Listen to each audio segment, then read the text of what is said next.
Hello everyone. इस video में हम चैप्टर 2 सेल्फ एंड पर्सनालिटी कर रहे हैं, जो कि हमारी क्लास 12 साइकोलॉजी एनसीईआरटी का चैप्टर है। तो ये हमारा इस चैप्टर का 4th पार्ट है। तो स्टार्ट करते हैं हमारी वीडियो। तो हमने देखा था, हमने लास्ट जो पार्ट है उसमें सिगमंड फ्रॉयड की अप्रोच, साइकोडायनामिक अप्रोच को कवर किया था। अब जो हमारी बुक में नेक्स्ट टॉपिक है वो है पोस्ट फ्रॉयडियन अप्रोचेस।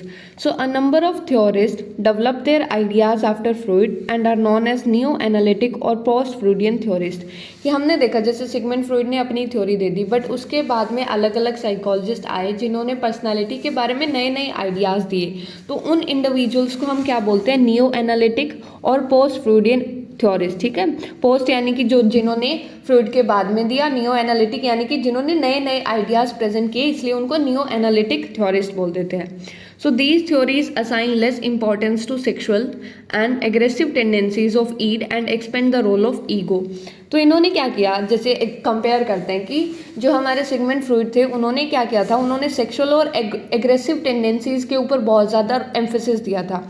बट जो ये थ्योरीज है इन्होंने सेक्सुअल और एग्रेसिव टेंडेंसीज पे इतनी इम्पोर्टेंस नहीं दी, बल्कि इन्होंने जो ईगो का रोल होता है यानी कि जो रैशनल हमारा रियलिस्टिक चीज़ होती है उसके ऊपर ज़्यादा एम्फेसिस दिया। ठीक है, तो human qualities such as creativity, competence and problem solving abilities are emphasised.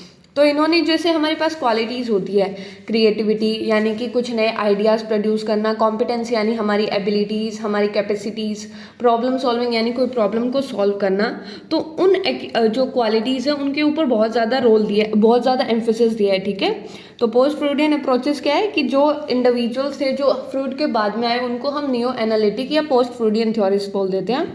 उन्होंने सेक्सुअल और हमारा जो एग्रेसिव टेंडेंसीज है उसके ऊपर कम एम्फेसिस दिया और हमारे जो ईगो का रोल है उसको ज़्यादा इंपॉर्टेंस दी, और ह्यूमन क्वालिटीज़ जैसे क्रिएटिविटी, कॉम्पिटेंस और प्रॉब्लम सॉल्विंग के ऊपर एम्फेसिस दिया। ठीक है, फिर आता है कार्ल यूंग। तो इसको कैसे प्रोनाउंस करेंगे? Carl Jung. ठीक है, इसको जंग नहीं बोलेंगे, यूंग बोलेंगे। ठीक है, सो एम्स एंड एस्पिरेशन। तो Carl Jung Jung initially worked with Freud but later developed his own theory called analytical psychology। तो पहले तो उन्होंने फ्रॉयड के साथ ही काम किया था, फिर बाद में उन्होंने क्या किया, बाद में उन्होंने खुद की थ्योरी दी। ठीक है, पहले स्टार्टिंग में तो वो फ्रॉयड के साथ में ही थे, बट बाद में उन्होंने खुद की अपनी एक थ्योरी दी जिसको क्या बोलते हैं, जिसको हम एनालिटिकल साइकोलॉजी बोलते हैं। ठीक है, एनालिटिकल साइकोलॉजी। ठीक है, so he viewed human beings as guided by aims and aspirations as by sex and aggression. इसका मतलब क्या है कि जो इंडिविजुअल्स होते हैं वो सिर्फ सेक्स और एग्रेशन से मोटिवेट नहीं होते, बल्कि एम्स एंड एस्पिरेशन से भी मोटिवेट होते हैं। एम्स यानी कि जैसे हमारे गोल्स, एस्पिरेशन यानी हमारे ड्रीम्स, हमारे एम्बिशंस, हम उससे भी मोटिवेट होते हैं। तो सिंपली इसका मतलब ये था। ठीक है, फिर है personality consist of competing forces and structure with in the individual which must be balance. तो उन्होंने क्या बोला कि जो हमारी पर्सनैलिटी होती है उसके अंदर कुछ फोर्सेस होते हैं जो एक दूसरे से compete करते हैं। ठीक है, और उनका बैलेंस होना, एक प्रॉपर बैलेंस होना हमारे लिए बहुत ज़रूरी है। जैसे सपोज करो कि हमारे पास इमोशन वर्सेस लॉजिक है। ठीक है, वर्सेस लॉजिक। तो ये क्या कर रहा है, इमोशन हमारा लॉजिक से compete कर रहा है। ठीक है, तो इन दोनों का, बट हमारी अगर हमें अच्छी पर्सनालिटी डेवलपमेंट चाहिए, एक हेल्दी पर्सनालिटी चाहिए, तो इन दोनों का बैलेंस होना चाहिए। ये एक दूसरे से क्या कर रहे हैं, compete कर रहे हैं, बट होना क्या चाहिए, एक हेल्दी बैलेंस होना चाहिए एक हेल्दी पर्सनालिटी के लिए। ठीक है, तो हमने क्या किया, कार्ल यूंग की जो थ्योरी है उसको क्या बोलते हैं, एनालिटिकल साइकोलॉजी बोलते हैं। दूसरा उन्होंने क्या किया, उन्होंने किस चीज़ पे मेन फोकस किया, उन्होंने बोला कि हमारे एम्स एंड एस्पिरेशंस होते हैं हमारे, जो एक इंडिविजुअल्स के बिहेवियर को गाइड करते हैं, ह्यूमन बींग्स को गाइड करते हैं। ठीक है, एम्स एंड एस्पिरेशंस। फिर तीसरा इन्होंने क्या बोला कि कुछ कंपीटिंग फोर्सेस होते हैं जिनका बैलेंस होना बहुत ज़रूरी है। ठीक है, कंपीटिंग फोर्सेस जिनका बैलेंस होना बहुत ज़रूरी है। ठीक है, तो ये हमने अभी तक किया। अब हमारे पास नेक्स्ट आता है जो कंसेप्ट है कलेक्टिव अनकॉन्शियस एंड आर्कीटाइप्स। ठीक है, Jung propose the collective unconscious consisting of archetypes और प्रीमोर्डियल इमेजेस। कलेक्टिव अनकॉन्शियस का मतलब क्या होता है कि शेयर्ड अनकॉन्शियस। तो उन्होंने बोला कि जो ह्यूमंस होते हैं उनके अंदर कुछ कलेक्टिव अनकॉन्शियस होता है, यानी कि शेयर्ड अनकॉन्शियस, यानी कि जो चीज़ें सबके अंदर प्रेजेंट हो। ठीक है, and consisting of archetypes and primordial images. अब इसका मतलब क्या, आर्केटाइप्स मान लो कुछ ओरिजिनल इमेजेस, प्रीमॉर्डियल यानी कि कुछ प्राचीन, यानी कि कुछ इस तरह की इमेजेस होती है जो हमारी क्या होती है, हम जन्म लेते हैं तभी से प्रेजेंट होती है। तो आर्केटाइप्स और प्रीमॉर्डियल इमेजेस प्रेजेंट होती है। तो उन्होंने क्या बोला, कलेक्टिव अनकॉन्शियस का कंसेप्ट दिया, कलेक्टिव अनकॉन्शियस, और उन्होंने बोला कलेक्टिव अनकॉन्शियस में हमारी क्या होती है, आर्केटाइप्स होते हैं और प्राइमॉर्डियल इमेजेस होते हैं। ठीक है, आर्केटाइप्स यानी कुछ ऐसी इमेजेस, कुछ ऐसे कंसेप्ट जो हम पैदा होते हैं तो हमारे साथ ही प्रेजेंट होते हैं। ठीक है, इनहेरिटेड होते हैं। So archetypes are inherited not individually acquired. तो हमारे जो आर्केटाइप्स है यानी कुछ कंसेप्ट है, कुछ ऐसी इमेजेस है जो क्या होगी, वो हमारी इनहेरिटेड होगी। ठीक है, एग्जाम्पल जैसे कि गॉड का एग्जाम्पल लेते हैं। गॉड का कंसेप्ट उन्होंने ये बोला कि हमारे साथ जब हम पैदा होते हैं तो हमारे साथ होता है। ठीक है, हम एक्वायर नहीं करते मदर अर्थ की, धरती हमारी माता है, तो ये क्या है, ये हम साथ में लेके पैदा होते हैं। ठीक है, तो उनके अकॉर्डिंग, काल युंग के अकॉर्डिंग। ठीक है, so they appear in myths, dreams, art across culture. तो जो हमारे आर्केटाइप्स है वो किस किस में हमें दिखते हैं, हमारे जो मिथ्स है यानी कि हमारी कुछ कहानियों में, हमारे कुछ सपनों में, हमारी अलग अलग पेंटिंग्स, आर्ट्स के अंदर, इन सब में हमारे जो ये थॉट्स है, ये जो आर्केटाइप्स है वो खुद को प्रेजेंट करते हैं। ठीक है, तो हमने क्या किया कि कार्ल युंग का हमने कंसेप्ट देख रहे हैं जो है कलेक्टिव अनकॉन्शियस, और उन्होंने बोला कि उसके अंदर हमारे पास होते हैं आर्केटाइप्स एंड और प्रीमॉर्डियल इमेजेस। ठीक है, और जो हमारे आर्केटाइप्स होते हैं वो इनहेरिटेड। आर्केटाइप्स क्या होते हैं, कुछ ऐसी इमेजेस, कुछ ऐसे कंसेप्ट्स जो ओरिजिनली हमारे अंदर प्रेजेंट है। प्राइमॉर्डियल यानी कुछ ऐसे पुराने प्राचीन इमेजेस। ठीक है, तो ये उन्होंने कंसेप्ट दिया, ये इनहेरिटेड होता है, एग्जाम्पल दे दिया। फिर एक concept of self. So the self strive for unity and oneness. Self का क्या गोल होता है कि होलनेस अचीव करना। ठीक है, एक वननेस अचीव करना। Achieving unity require awareness of wisdom present in personal and collective unconscious and living in harmony with it. तो अगर मान लो हमें यूनिटी अचीव करनी है, एक होलनेस अचीव करनी है, तो हमें क्या करना होगा, हमें अवेयर होना पड़ेगा किसके बारे में, कि जो विजडम हमारे पर्सनल और कलेक्टिव अनकॉन्शियस में प्रेजेंट है उसके बारे में। ठीक है, तो ये उन्होंने कंसेप्ट दिया। तो एक बार रिवाइज करते हैं। तो हम क्या कर रहे हैं, हम कार्ल युंग की थ्योरी कर रहे हैं, जिसमें हमने क्या देखा कि इन्होंने सबसे पहले फ्रूड के साथ काम किया, बाद में इन्होंने खुद अपनी एक साइकोलॉजी की ब्रांच बनाई जिसको हम एनालिटिकल साइकोलॉजी बोलते हैं। और इन्होंने बोला कि जो ह्यूमंस होते हैं वो एम्स और एस्पिरेशन से मोटिवेट होते हैं, और कुछ हमारी जो पर्सनालिटी होती है उसके अंदर कंपीटिंग फोर्सेस होते हैं जिसका बैलेंस होना बहुत ज़रूरी है। ठीक है, उसके बाद में जो इनका इंपॉर्टेंट कंसेप्ट है वो है collective unconscious and archetypes. Collective unconscious यानी कि कुछ जो इंडिविजुअल्स होते हैं उनके अंदर कुछ शेयर्ड अनकॉन्शियस होता है जिसके अंदर आर्केटाइप्स और प्राइमॉर्डियल इमेजेस का कंसेप्ट होता है। आर्केटाइप्स कुछ इस तरह की इमेजेस जो और कंसेप्ट जो सब में प्रेजेंट होंगे। ठीक है, जैसे कि गॉड का कंसेप्ट, मदर अर्थ का कंसेप्ट, और ये क्या है, इनहेरिटेड है, इंडिविजुअली एक्वायर्ड नहीं है, इनहेरिटेड है यानी कि जनरेशन टू जनरेशन पास होता है। ठीक है, so they appear in myth, dreams and art across the culture. और इन्होंने क्या बोला, कंसेप्ट ऑफ सेल्फ, कि self strive for unity and oneness and achieving unity require awareness of wisdom, कि हम अगर हमें यूनिटी अचीव करनी है तो हमें अवेयरनेस होनी चाहिए किसकी, विजडम की। और वो विजडम किस में प्रेजेंट होती है, वो हमारे पर्सनल और कलेक्टिव अनकॉन्शियस में प्रेजेंट होती है। ठीक है, फिर हमारे पास नेक्स्ट थ्योरी आती है कारेन हॉर्नी। ठीक है, कारेन हॉर्नी की थ्योरी आती है, जिन्होंने क्या बोला, so she developed a theory that deviated from Freud and adopted a more optimistic view of human life. तो उन्होंने क्या किया, तो उनकी जो थ्योरी थी वो फ्रॉइड से अलग थी। ठीक है, क्यों अलग थी, क्योंकि उन्होंने जो वुमेन है उनको बहुत इन्फीरियर ट्रीट किया था उसमें, और उन्होंने एक optimistic view of human life पे को ज़्यादा एम्फेसिस दी। ऑप्टिमिस्टिक, हमारे पास दो टर्म्स होती है, एक होता है ऑप्टिमिस्टिक, एक होता है हमारे पास पेसिमिस्टिक। ऑप्टिमिस्टिक का मतलब क्या होता है कि जो लाइफ को पॉजिटिव तरीके से देखे, जो ये सोचे कि हमारी जो लाइफ है उसमें अच्छी चीज़ें होगी। और पेसिमिस्टिक क्या होता है, उसका टोटली अपोजिट, जो ये सोचे कि मेरी लाइफ बहुत नेगेटिव है, बहुत सैड है, जो भी होगा वो गलत ही होगा। तो वो क्या होता है, वो एक पेसिमिस्टिक माइंडसेट होता है। एक ऑप्टिमिस्टिक यानी कि हम ये कंसीडर करते हैं जो आएगी, आउटकम्स आएगी वो अच्छी आएगी, हम एक पॉजिटिव आउटलुक रखते हैं। ठीक है, तो उन्होंने क्या किया, ऑप्टिमिज्म पे ज़्यादा फोकस किया, और she emphasised human growth and self actualisation. तो उन्होंने किस पे फोकस किया, ह्यूमन ग्रोथ और सेल्फ एक्चुअलाइजेशन। सेल्फ एक्चुअलाइजेशन क्या होता है कि एक इंडिविजुअल के अंदर कैपेबिलिटीज़ होती है कि वो अपना बेस्ट पोटेंशियल अचीव कर सकता है, ठीक है। सेल्फ एक्चुअलाइजेशन का यही मतलब होता है कि एक इंडिविजुअल के अंदर अपना बेस्ट पोटेंशियल अचीव करने की एबिलिटी होती है, ठीक है। बेस्ट पोटेंशियल पे मतलब जितना हाईएस्ट लेवल ऑफ पोटेंशियल एक इंडिविजुअल के अंदर है वहां तक पहुंचना, ठीक है। तो ये हमने कारेन हॉर्नी का ऑप्टिमिज्म किया और उनका view on women, she challenge Freud's view of women as inferior. तो उन्होंने क्या बोला कि जो फ्रूड है उन्होंने वुमेन को इंफीरियर कंसीडर किया था, ठीक है।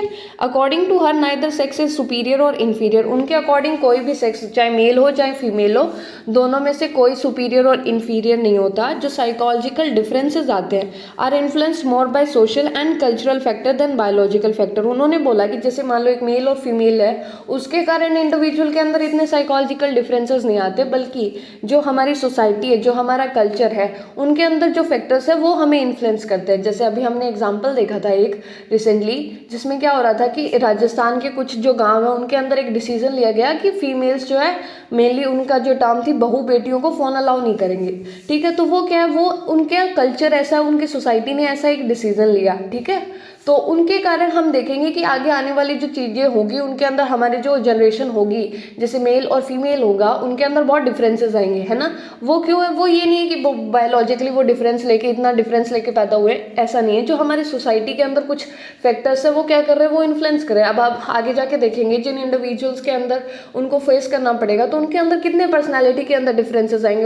और जो फीमेल्स हैं उनको अपॉर्चुनिटीज़ कम मिलेगी, क्योंकि एक तो उनको टेक्नोलॉजी नहीं मिलेगी, दूसरा उनको अवेयरनेस नहीं होगी, ठीक है। और ये कुछ पैट्रियार्कल माइंडसेट है जो क्या कर रहे हैं, जो उनको दबा रहे हैं, ठीक है। तो ऐसे ही हमारे जो साइकोलॉजिकल डिफरेंसेस है वो किससे आते हैं, सोशल और कल्चरल फैक्टर से आते हैं, ठीक है। कि जैसे सेक्स क्या है, हमारा एक बायोलॉजिकल कंस्ट्रक्ट है, जो क्या हम जैसे पैदा हो गए वो क्या हो गया कि हमारा जेंडर, वो सेक्स डिटरमाइन हो गया। जेंडर क्या होता है, जेंडर एक सोशल कंस्ट्रक्ट होता है कि जब मान लो एक मेल है, मेल के साथ हम उसके कुछ रोल्स जोड़ देते हैं और फीमेल के साथ कुछ उसके पर्टिकुलर रोल्स जोड़ देते हैं तो वो जेंडर बन जाता है। तो हमारा जो सेक्स होता है वो क्या होता है, वो एक बायोलॉजिकल कंस्ट्रक्ट होता है, जो जेंडर होता है वो एक सोशल कंस्ट्रक्ट होता है, ठीक है। तो उन्होंने क्या बोला कि उन्होंने पहले तो डिसएग्री किया कि जो फ्रूड ने उनको फीमेल्स को इंफीरियर कंसीडर किया, उसके वो टोटल अपोजिट थी। उन्होंने बोला कि कोई भी सेक्स इंफीरियर या सुपीरियर नहीं होता। और तीसरा कि जो साइकोलॉजिकल डिफरेंसेस आते हैं वो सोशल और कल्चरल फैक्टर से आते हैं, ना कि बायोलॉजिकल फैक्टर से, ठीक है। बेसिक एंजाइटी, तो उन्होंने एक कंसेप्ट दिया बेसिक एंजाइटी का, ये ध्यान रखना हमें, ठीक है। Basic anxiety, so psychological disorder arise from disturb interpersonal relation during childhood. तो इन्होंने ये बोला कि मान लो जब कोई भी साइकोलॉजिकल डिसऑर्डर होता है किसी को, यानी कि मेंटली कोई बंदा डिस्टर्ब होता है, तो वो क्यों होता है, क्योंकि उसके जो बचपन में जो इंटरपर्सनल रिलेशन थे वो खराब थे। इंटरपर्सनल मतलब दूसरों के साथ में जो रिलेशंस थे वो खराब थे, ठीक है। इनडिफरेंट, डिस्करेजिंग और erratic parent behaviour leads to basic anxiety. तो इसका मतलब क्या है कि कुछ ऐसे पेरेंट्स होते हैं जो बच्चों को निगलेक्ट करते हैं, ठीक है, जो उनको इतनी फ्रीडम नहीं देते, जो उनको पूरे अच्छे से ट्रीट नहीं करते, उनको प्यार नहीं देते, अफेक्शन केयर नहीं देते, उनका चिड़चिड़ा स्वभाव रहता है अपने बच्चों की तरफ। तो क्या होता है, तो बेसिक एंजाइटी की फीलिंग आने लगती है, ठीक है। तो this anxiety produces basic hostility and feelings of isolation, helplessness, interfering with healthy development.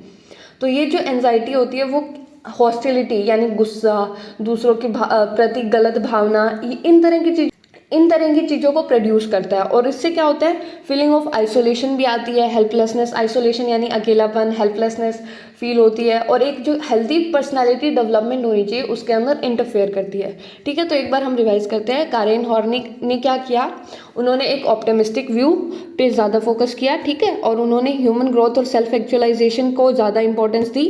उनका वुमेन पे क्या व्यू था कि जो फ्रूड है, फ्रूड ने वुमेन को इन्फीरियर कंसीडर किया, उसको उन्होंने चैलेंज किया। उन्होंने बोला कोई भी सेक्स सुपीरियर या इन्फीरियर नहीं होता। जो भी साइकोलॉजिकल डिफरेंसेस आते हैं वो हमारे सोशल और कल्चरल फैक्टर्स के कारण आते हैं।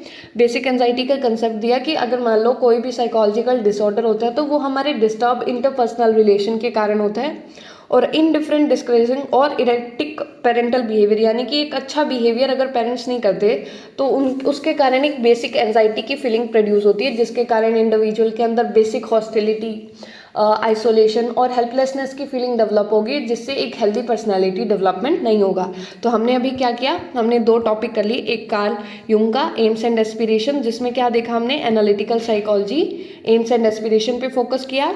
कंपीटिंग फोर्सेस होते हैं, कलेक्टिव अनकॉन्शियस का कंसेप्ट दिया उन्होंने, और जो इनहेरिटेड होते हैं कंसेप्ट ऑफ सेल्फ देखा, ठीक है। फिर Karen Horney optimistic view, human growth, inferior और सुपीरियर और इन्फीरियर कोई नहीं होता, हमारे साइकोलॉजिकल डिफरेंस हमारे सोशल और कल्चरल फैक्टर से आते हैं। बेसिक एंजाइटी की फीलिंग किससे आती है? डिस्टर्ब इंटरपर्सनल रिलेशन से, हमारे पेरेंट्स के साथ अच्छा बिहेवियर नहीं है उसके कारण, जिसके कारण हॉस्टिलिटी, हमारी फीलिंग ऑफ आइसोलेशन और हेल्पलेसनेस डेवलप होती है, जो हमारी हेल्दी पर्सनैलिटी डेवलपमेंट में इंटरफेयर करती है, ठीक है। एक बार हम राइट करते हैं, रिवाइज करना बहुत ज़रूरी है, अगर हम रिवाइज नहीं करेंगे तो वो कंसेप्ट हमारे दिमाग में बैठेंगे ही नहीं, ठीक है। तो हमने सबसे पहले कौन सी थ्योरी की? कार्ल यूंग की, कार्ल यूंग। तो उन्होंने क्या दिया? उन्होंने अपनी एक ब्रांच दी जिसको हम एनालिटिकल साइकोलॉजी बोलते हैं, एनालिटिकल साइकोलॉजी। उन्होंने बोला कि जो एम्स एंड एस्पिरेशंस होते हैं एक इंडिविजुअल के, वो भी उनको मोटिवेट करते हैं, एम्स एंड एस्पिरेशन भी हमें मोटिवेट करते हैं। नेक्स्ट हमने देखा कुछ कंपीटिंग फोर्सेस होते हैं और उन कंपीटिंग फोर्सेस का एक बैलेंस करना ज़रूरी होता है, ठीक है। तो जैसे कि हमने इमोशंस एंड लॉजिक किया था, कंपीटिंग फोर्सेस का एक बैलेंस होना बहुत ज़रूरी है, ठीक है। उसके बाद में हमने क्या किया? उसके बाद में हमने कलेक्टिव अनकॉन्शियस एंड आर्कीटाइप्स किया, कलेक्टिव अनकॉन्शियस एंड आर्कीटाइप्स। तो उन्होंने बोला कि एक इंडिविजुअल्स होता है, उनके पर्सनालिटी में कलेक्टिव अनकॉन्शियस होता है, यानी कि शेयर्ड अनकॉन्शियस होता है, जिसके अंदर आर्कीटाइप्स और प्राइमोर्डियल इमेजेस प्रेजेंट होती है। और ये क्या होता है? ये इनहेरिटेड होता है, ठीक है, इनहेरिटेड। जैसे कि हमारा गॉड का कंसेप्ट, मदर अर्थ का कंसेप्ट। फिर हमने देखा कि एक सेल्फ, कंसेप्ट ऑफ सेल्फ में हमने किया कि जो हमारी पर्सनालिटी है वो सेल्फ के अराउंड रिवॉल्व करती है, और हम यूनिटी और वननेस को अचीव करना चाहते हैं, यूनिटी एंड वननेस को अचीव करना चाहते हैं, वननेस। और उसको अचीव करने के लिए हमें क्या करना होगा? हमें हमारी जो विजडम है, ठीक है, उसके बारे में अवेयर होना पड़ेगा, ठीक है। विजडम है उसके बारे में अवेयर होना पड़ेगा, और वो विजडम किस में प्रेजेंट है? हमारे पर्सनल और कलेक्टिव अनकॉन्शियस में, पर्सनल एंड कलेक्टिव अनकॉन्शियस। ये चीज़ हमने किस में की? कार्ल यूंग की थ्योरी में की। और नेक्स्ट जो हमने देखा, कारेन हॉर्न ने उनका कंसेप्ट देखा, तो उन्होंने क्या दिया? कारेन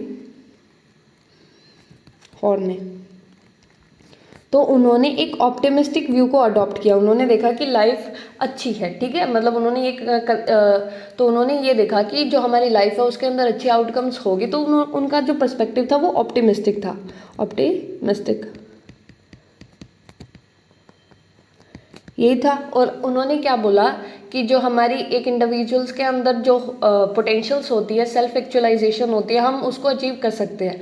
मतलब एक इंडिविजुअल किसके लिए स्ट्राइव करता है? Human growth and self actualisation के लिए, human growth and self actualisation, यानी कि हम अपनी बेस्ट पोटेंशियल को अचीव कर सकते हैं। फिर हमने उसके बाद में किया जो view on women, view on women. तो उन्होंने बोला, उन्होंने पहले तो फ्रॉइड का जो व्यू था जिसमें उन्होंने वुमेन को इन्फीरियर कंसीडर किया था, उसको निगलेक्ट किया, उसको चैलेंज किया, ठीक है, इन्फीरियर कंसीडर किया था, उसको चैलेंज किया। और उन्होंने बोला कोई भी जो सेक्स होता है वो इन्फीरियर या सुपीरियर नहीं होता, जो भी साइकोलॉजिकल डिफरेंसेस आते हैं हमारे, वो किसके कारण होते हैं? साइकोलॉजिकल डिफरेंसेस वो किसके कारण होते हैं? वो हमारे सोशल और कल्चरल फैक्टर के कारण होते हैं, सोशल एंड कल्चरल फैक्टर के कारण, न कि हमारे बायोलॉजिकल फैक्टर के कारण। फिर हमने जो नेक्स्ट किया, उन्होंने एक कंसेप्ट दिया था बेसिक एंजाइटी का। अब बेसिक एंजाइटी के कंसेप्ट में उन्होंने क्या बताया कि जो हमारे जो डिस्टर्ब इंटरपर्सनल रिलेशन होते हैं उसके कारण हमारी एक फीलिंग डेवलप होती है, जिसको हम बेसिक एंजाइटी बोलते हैं, डिस्टर्ब इंटरपर्सनल रिलेशंस। जैसे कि मान लो हमारे पेरेंट्स के साथ अच्छे रिलेशन नहीं है, जो पेरेंट है वो अच्छे से बच्चे को ट्रीट नहीं करते, लव केयर अफेक्शन नहीं देते, उनको निगलेक्ट करते हैं, तो बेसिक एंजाइटी की फीलिंग प्रोड्यूस होती है। और इसी एंजाइटी के कारण कुछ जैसे बेसिक हॉस्टिलिटी, गुस्सा आना, फीलिंग ऑफ आइसोलेशन, हेल्पलेसनेस, ये सारी चीज़ें प्रोड्यूस होती है। तो ये हमने 2 थ्योरीज की।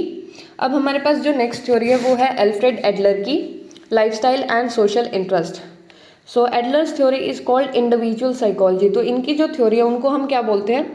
इंडिविजुअल साइकोलॉजी, ठीक है। याद रखना है पॉइंट कि इनकी जो साइकोलॉजी है उनको क्या बोलते हैं, इनकी थ्योरी को क्या बोलते हैं, बेसिकली इंडिविजुअल साइकोलॉजी बोलते हैं। तो human behaviour is purposeful and goal directed. तो उन्होंने बोला कि जो ह्यूमन बिहेवियर होता है वो पर्पसफुल होता है, मतलब हम कोई भी काम करते हैं तो वो रैंडमली नहीं करते, हमारे पास कोई गोल होता है, उस गोल को अचीव करने के लिए हम कोई भी काम करते हैं, ठीक है। तो इनकी जो थ्योरी थी वो क्या थी, इंडिविजुअल साइकोलॉजी, और इन्होंने किस पे फोकस किया, purposeful and goal directed behaviour पे। So individual have the capacity to choose and create their goals. तो उन्होंने ये बोला कि जो हमारे इंडिविजुअल्स होते हैं उनके अंदर ये कैपेसिटी होती है कि वो खुद के जो गोल्स हैं उनको क्रिएट कर सके, उनको चूज कर सके, ठीक है। तो उन्होंने ये बोला कि हम अपनी ज़िंदगी के स्लेव नहीं है, हम खुद क्रिएटर हैं, कि हम कैसा लाइफस्टाइल जिएंगे, हम कैसे अब बनेंगे वो हम चूज़ कर सकते हैं, हमारे गोल्स को हम चूज़ कर सकते हैं। तो अब हमने क्या किया कि इनकी थ्योरी का नाम क्या था, इंडिविजुअल साइकोलॉजी, और उन्होंने क्या बोला कि जो हमारा ह्यूमन बिहेवियर होता है वो पर्पसफुल और गोल डायरेक्टेड होता है, हमारे अंदर कैपेसिटी होती है कि हम हमारे गोल्स को चूज़ कर सकते हैं या बना सकते हैं, ठीक है। और उन्होंने एक कंसेप्ट दिया इन्फीरियरिटी कॉम्प्लेक्स, ये हमें ध्यान रखना है। इन्फीरियरिटी कॉम्प्लेक्स का मतलब क्या होता है, feelings of inadequacy and guilt arise during childhood known as inferiority complex. यानी कि बचपन में जब बच्चा खुद को कमज़ोर, दूसरों से कम वैल्यूएबल, कम इंपॉर्टेंट फील करता है तो उसके अंदर एक कंसेप्ट आता है जिसको हम इन्फीरियरिटी कॉम्प्लेक्स बोलते हैं, ठीक है। So feeling of inadequacy and guilt arise during childhood known as inferiority complex, ठीक है। फिर आता है कि overcoming this complex is essential for optimal personality development. और इस जो कॉम्प्लेक्स है, इन्फीरियरिटी कॉम्प्लेक्स को दूर करना बहुत ज़रूरी है, तभी हमारी एक अच्छी हेल्थी पर्सनैलिटी डेवलपमेंट हो सकती है, ठीक है। तो इन्होंने क्या किया कि इन्होंने इंडिविजुअल साइकोलॉजी दी, पर्पसफुल और गोल डायरेक्टेड हमारा बिहेवियर होता है, हम हमारे गोल्स को खुद चूज़ करते हैं, क्रिएट करते हैं, और इन्होंने इन्फीरियरिटी कॉम्प्लेक्स दिया और उसको दूर करना बहुत ज़रूरी होता है। तो इनकी इतनी ही थ्योरी थी, ठीक है। फिर आता है एरिक फॉर्म, ठीक है। तो इन्होंने क्या बोला कि form develop a theory based on social orientation in contrast to Freud's biological approach. तो फ्रूइड ने क्या किया था, बायोलॉजिकल अप्रोच पे ज़्यादा फोकस किया था, मतलब बायोलॉजी पे ज़्यादा फोकस किया था, बट जो हमारे एरिक फॉर्म है उन्होंने किस पे फोकस किया, सोशल ओरिएंटेशन पे, मतलब उनका सोशल ओरिएंटेशन था। इसका मतलब है कि उन्होंने सोशल जो हमारे एस्पेक्ट होते हैं उस पर ज़्यादा फोकस किया, ठीक है। और human beings are basically social beings understood through their relationship with others. जो ह्यूमंस होते हैं वो सोशल बींग्स है, यानी कि हम सोशल एनिमल्स हैं, हम अपने रिलेशन को एक दूसरे से बना के रखते हैं, हम अपने मेंटेन करते हैं, उनको अच्छे से समझते हैं, ठीक है। So growth and realisation of potential arise from the desire for freedom, justice and truth. अब इसका मतलब क्या है कि इंसान ग्रो करता है जब उसको फ्रीडम, उसको जस्टिस और ट्रूथ मिले, ठीक है। एक अगर मान लो सपोर्टिव एनवायरनमेंट होगा तो एक इंडिविजुअल ग्रो करेगा, और अगर सप्रेसिव एनवायरनमेंट होगा तो उसके अंदर एंजाइटी जैसी फीलिंग आएगी, वो खुद को अच्छा फील नहीं करेगा, ठीक है। तो ऑपरेशन और फियर में पर्सनालिटी दब जाती है, बट उसको जब फ्रीडम, जस्टिस और ट्रूथ मिले तो क्या होगा, तो उसकी पर्सनालिटी डेवलप होती है। सो हमने क्या किया कि ये जो थ्योरी है किस पे बेस्ड है, सोशल ओरिएंटेशन पे, और ह्यूमन बींग्स सोशल बींग्स होते हैं, और the growth and realisation of potential arises from the desire for freedom, justice and growth, and character and society personality develop from experience with others. कि हमारी personality कब develop होती है, जब हम दूसरों के साथ हमारे कुछ एक्सपीरियंसेस होते हैं, ठीक है। Culture and personality influence each other, कि कल्चर और पर्सनालिटी एक दूसरे को इन्फ्लुएंस करते हैं। Positive qualities such as tenderness, love are important in personality development. कि पॉजिटिव क्वालिटीज़ जैसे कि प्यार, टेंडरनेस, केयर करना, ये सारी चीज़ें बहुत ज़रूरी है हमारी पर्सनालिटी डेवलपमेंट के लिए, ठीक है। तो एक बार रिवाइज करते हैं, हमने क्या किया कि form develop a theory based on social orientation. तो उनका मेन फोकस बायोलॉजी पे नहीं था, उन्होंने सोसाइटल जो एस्पेक्ट है उस पर ज़्यादा फोकस किया। ह्यूमन बींग्स को उन्होंने सोशल बींग्स कंसीडर किया। उन्होंने बोला कि हमारे जो एक दूसरे के साथ रिलेशनशिप होते हैं उनको हम समझते हैं, और हमारी जो पर्सनैलिटी है वो डेवलप होती है। और growth and realisation of potential arise from the desire for freedom, justice and truth. की जो इंडिविजुअल्स होते हैं वो फ्रीडम, जस्टिस और ट्रूथ चाहते हैं, और तभी उनको अपनी रियल पोटेंशियल रियलाइज होती है और वो ग्रोथ की तरफ बढ़ते हैं, ठीक है। करेक्टर एंड सोसाइटी में क्या देखा कि हमारी जो पर्सनालिटी होती है वो डेवलप कैसे होती है, कि हमारे जो एक्सपीरियंस होते हैं दूसरों के साथ उनके कारण हमारी पर्सनालिटी डेवलप होती है। कल्चर और पर्सनालिटी एक दूसरे को इन्फ्लुएंस करते हैं, और पॉजिटिव क्वालिटीज़ का बहुत इंपॉर्टेंट रोल होता है हमारी पर्सनालिटी डेवलपमेंट में। फिर हमारे पास नेक्स्ट जो थ्योरी है वो है एरिक्सन सर्च फॉर आइडेंटिटी, ठीक है। तो इसमें क्या है, Erikson emphasise rational and conscious ego process. तो एरिक्सन ने क्या किया था, ईगो को स्ट्रॉन्ग रोल दिया था, ठीक है, मतलब उन्होंने ईगो के ऊपर स्ट्रॉन्ग एम्फेसिस दी। जो हमने ईड ईगो और सुपर ईगो पढ़ा था, तो उनका जो मेन एम्फेसिस था वो किस पे था, ईगो पे। और हमने देखा था ईगो हमारा कॉन्शियस का और रैशनल होता है, ठीक है, इसका पार्ट होता है। So personality development is viewed as life long process. तो उन्होंने पर्सनैलिटी को लाइफ लॉन्ग प्रोसेस समझा, ठीक है, तो मतलब हमेशा चलती रहती है, हर स्टेज पे पर्सनालिटी इवॉल्व होती रहती है, जैसे बच्चा, फिर चाइल्डहुड, एडोलसेंस, फिर अडल्ट और एल्डर, ऐसे हमारी जो प्रोसेस है वो लाइफ लॉन्ग है। Ego identity occupies a central place in development. तो उन्होंने बोला कि जो ईगो आइडेंटिटी होती है, मतलब आइडेंटिटी यानी कि मैं कौन हूँ, ठीक है, मतलब मेरा क्या वजूद है, काइंड ऑफ दिस, तो वो हमारी जो डेवलपमेंट होती है उसके अंदर उसका एक मेन इंपॉर्टेंट रोल होता है कि एक इंडिविजुअल को पता होना चाहिए कि उसकी आइडेंटिटी क्या है। और एडोलसेंस में क्या होता है, हमारे पास एक आइडेंटिटी क्राइसिस होता है कि हमें समझ नहीं आता कि हमारी एग्जिस्टेंस का क्या मतलब है, हम कौन है, ठीक है, बहुत कन्फ्यूजन होती है, मैं क्या बनना चाहता हूँ, मैं कौन हूँ, ठीक है, तो ये सारी क्या होती है, ये प्रॉब्लम्स अराइज होती है। And young people must develop a sense of unity, direction and purpose in life. But जो हमारे जो यंग लोग हैं यानी कि एडोलसेंस है, उनका गोल क्या होता है मेन, कि उनको क्लियर डायरेक्शन चाहिए, उनको लाइफ का पर्पस चाहिए, तभी वो क्या होंगे, वो अच्छे से डेवलप कर पाएंगे, ठीक है। तो ये हमारी एरिक एरिक्सन की थ्योरी थी। तो हमने क्या किया, 3 थ्योरीज की, तो उनको हम रिवाइज करते हैं, ठीक है। तो सबसे पहले हमने क्या किया, सबसे पहले हमने एल्फ्रेड एडलर की थ्योरी देखी। एल्फ्रेड एडलर, तो इन्होंने क्या बोला कि इनकी जो थ्योरी है उसको हम क्या बोलते हैं, इंडिविजुअल साइकोलॉजी बोलते हैं, इंडिविजुअल साइकोलॉजी बोलते हैं। उन्होंने क्या किया कि उन्होंने बोला कि ह्यूमन बिहेवियर जो होता है वो क्या होता है, वो हमारा पर्पसफुल एंड गोल डायरेक्टेड होता है, पर्पसफुल एंड गोल डायरेक्टेड, ठीक है। फिर उन्होंने बोला कि हम हमारे जो गोल्स होते हैं उनको क्या करते हैं, उनको चूज भी कर सकते हैं और उनको क्रिएट भी कर सकते हैं, choose and create goals, choose and create goals. और उन्होंने एक इम्पॉर्टेंट कंसेप्ट दिया जो क्या होता है, इन्फीरियरिटी कॉम्प्लेक्स, ठीक है, इन्फीरियरिटी कॉम्प्लेक्स, जिसका मतलब क्या होता है कि हमारे अंदर फीलिंग ऑफ इनएडुकेंसी और गिल्ट होता है ड्यूरिंग चाइल्डहुड, कि बच्चा अपने आप को कमज़ोर समझता है दूसरों से, उस अपनी वर्थ को कम आंकता है, ठीक है, और इसको ओवरकम करना बहुत ज़रूरी होता है अगर हमें एक हेल्थी पर्सनैलिटी डेवलपमेंट चाहिए, ठीक है। तो ये हमने एल्फ्रेड एडलर का किया। उसके बाद में हमने जो नेक्स्ट देखा वो था एरिक फ्रॉम का। सो एरिक फ्रॉम, तो इन्होंने क्या बोला, इनका जो मेन थ्योरी थी वो सोशली ओरिएंटेड ज़्यादा थी, ठीक है, सोशल ओरिएंटेशन पे उन्होंने ज़्यादा फोकस किया। और दूसरा कि उन्होंने जो इंडिविजुअल्स है, जो ह्यूमंस है, उनको सोशल बीइंग्स कंसीडर किया कि हम सोसाइटी का एक पार्ट है, हम सोशल बीइंग्स है, ठीक है, हम हमारे जो रिलेशन होते हैं उसको दूसरों के साथ समझते हैं। और उन्होंने बोला कि हमारे अंदर किसकी डिज़ायर होती है, हमारे अंदर डिज़ायर होती है फ्रीडम की, ट्रुथ की, फ्रीडम, ट्रुथ एंड जस्टिस की, फ्रीडम, ट्रुथ एंड जस्टिस। तो हमारे अंदर इस चीज़ की डिज़ायर होती है और हम इसी से हमारी पोटेंशियल को रियलाइज करने की ट्राई करते हैं और ग्रोथ की तरफ बढ़ते हैं। फिर उन्होंने बोला कि जो हमारी पर्सनैलिटी डेवलप होती है वो हमारी दूसरों के साथ एक्सपीरियंस होते हैं उनके कारण डेवलप होती है, एक्सपीरियंस विद अदर इंडिविजुअल्स। तो इसी के कारण क्या होती है, हमारी जो पर्सनालिटी है वो डेवलप होती है, ठीक है, इंडिविजुअल्स। फिर उन्होंने बोला कि कल्चर और पर्सनालिटी का आपस में वो दोनों एक दूसरे को इन्फ्लुएंस करते हैं, कल्चर एंड पर्सनालिटी एक दूसरे को इन्फ्लुएंस करते हैं।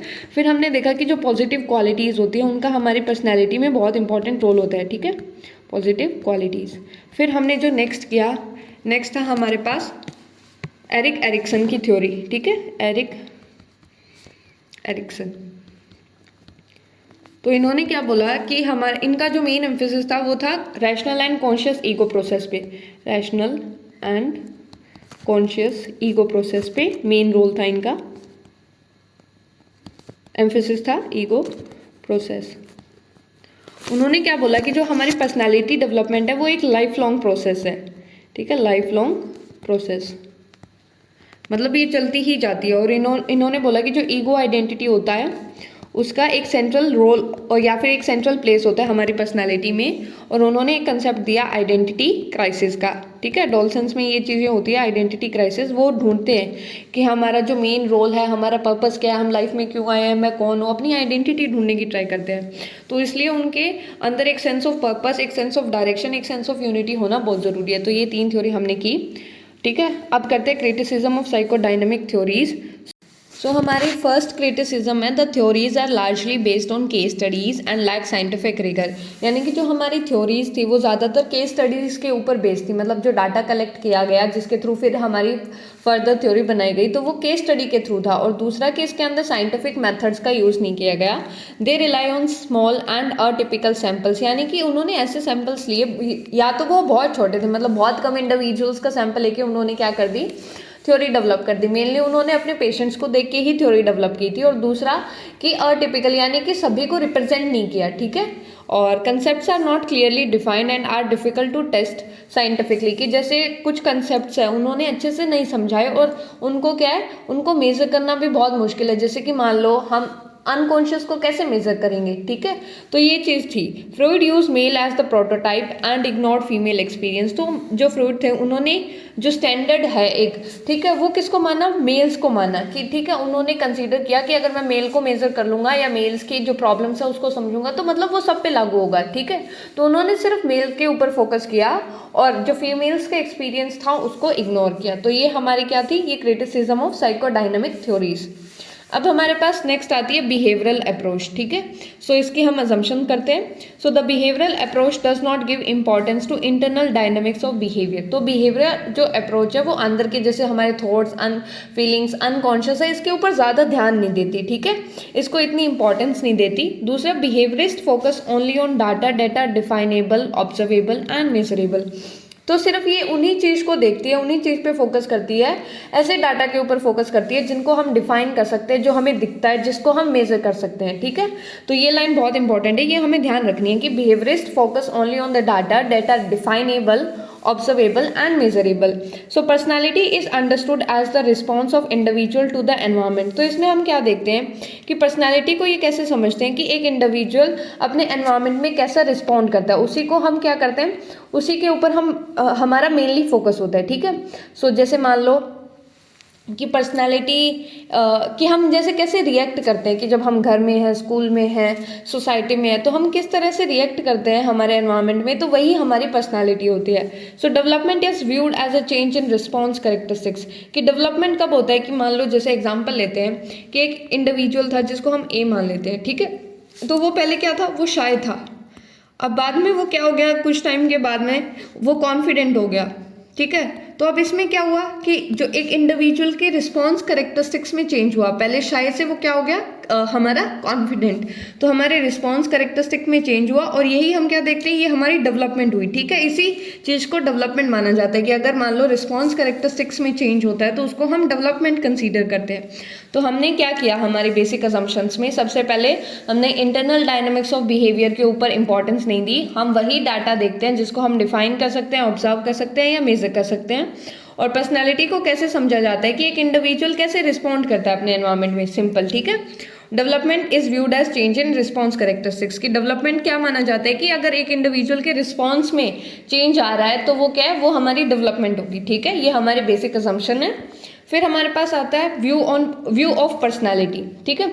सो personality is the result of learning, stimulus, response, connections and the reinforcement. अब पर्सनालिटी किसका रिजल्ट है, स्टिमुलस क्या होता है कि मान लो कोई सिचुएशन, मान लो जैसे क्वेश्चन आंसर करते हैं तो क्वेश्चन हमारा क्या है, ऐसे समझ लो स्टिमुलस है। वैसे स्टिमुलस होता है any change in the environment, तो उसको हम स्टिमुलस बोलते हैं, ठीक है। रिस्पॉन्स क्या होता है कि हम कैसे एक्ट करते हैं, कैसे रिएक्ट करते हैं। रीइंफोर्समेंट क्या होता है, रीइंफोर्समेंट होता है हमारा रिवॉर्ड, ठीक है। ऐसे ही चीज़ जो हमें क्या करे, उस बिहेवियर को इंक्रीज करे, ठीक है। रीइंफोर्समेंट हमारी पॉजिटिव रीइंफोर्समेंट भी होती है, नेगेटिव रीइंफोर्समेंट भी होती है, बट रीइंफोर्समेंट का मतलब होता है कि सिंपली किसी बिहेवियर को हमें क्या करना है, इंक्रीज करने के लिए जो दिया जाता है उसको हम रीइंफोर्समेंट बोलते हैं, ठीक है। सो पर्सनैलिटी किसका रिजल्ट होता है कि स्टिमुलस और रिस्पॉन्स का, मतलब एक इंडिविजुअल स्टिमुलस के लिए रिस्पॉन्ड करना सीखता है और उसके साथ हमारी किस तरह की रीइंफोर्समेंट एसोसिएटेड होती है उसका रिजल्ट होता है, ठीक है। जैसे एग्जांपल देखते हैं कि आपने क्या किया, आपका टेस्ट था, ठीक है। तो टेस्ट हमारा काइंड ऑफ क्या हो गया, टेस्ट हमारा एक स्टिमुलस हो गया, हमने अच्छे मार्क्स स्कोर किए, अच्छे मार्क्स स्कोर किए, वो हमारा रिस्पॉन्स हो गया, और अच्छे मार्क्स स्कोर करने के बाद में हमें प्रेज मिली, तो वो हमारी रीइंफोर्समेंट होगी। तो हमारी पर्सनालिटी क्या होगी, इसी तरह से हमारी पर्सनालिटी डेवलप होती है। So individual learn new behaviour in response to new environment and stimuli, कि जो इंडिविजुअल्स होते हैं वो नए बिहेवियर कैसे सीखते हैं, जब वो नए एनवायरनमेंट में आते हैं और उसके अंदर रिस्पॉन्ड करते हैं, ठीक है। So individual learn new behaviour in response to new environment and stimuli. अब जैसे मान लो एक इंडिविजुअल है जो पहले क्या करता था, गांव में रहता था, फिर उसको क्या करना पड़ा, पढ़ाई के लिए कोई शहर में शिफ्ट होना पड़ा, ठीक है। तो अब क्या होगा, उसका नया एनवायरनमेंट हो गया, तो वो क्या करेगा, उसकी पर्सनालिटी के अंदर कुछ ना कुछ चेंज आएगा, ठीक है। तो नए बिहेवियर वो सीखेगा।